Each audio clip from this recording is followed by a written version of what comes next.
Ақтауда оқушылар мен студенттер арасында алғаш рет Кәспен стартап 2018 байқауы өтті. Сайысқа Маңғыстау облысымен қатар Астана мен Атыраудың жас ғалымдары қатысып, 130-дан астам жобасында. Шөлейтті Маңғыстаудағы түйесу жеріне сафари жасауды ұсынған ақтаулық оқушы бас жүлдені жеңіп алды. Назарбаев зияткерлік мектебінің оқушысы Дана Ағуалға 300 мың теңге сыйлық берілді. Ал 4 жобаға инвестиция құйылып жүзеге асырылатын болды. Мәселен, астаналық жас ғалым қан тапсырушылар базасын жасақтаса, Маңғыстаулық оқушы шұбат пен қымызды ұнтаққа айналдыруды көздейді. 11-ші сынып оқушысы Арман Жансатов суға батқан баланы құтқаруға арналған құрылғы ойлап тауыпты.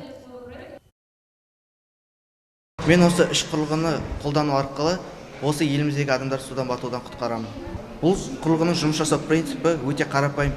Егер де ылғалдылық датчигі судың астында 7 секундтан көп тұратын болса, онда ол автоматты да сигналды қабылдаушыға жібереді. Қабылдаушы сигналды өңдеп, ода ақпаратты өңдеу нәтижесінде дұрыс болса, ол дыбыс модулін іске қосады және дыбыс модулі іске қосылғаннан кейін құтқарушы көмек адамды құтқаруға шығады. Бұл құрылғыны адам өзінің көзілдірігінің басына киеді, немесе құлағына крючок арқылы ілінеді.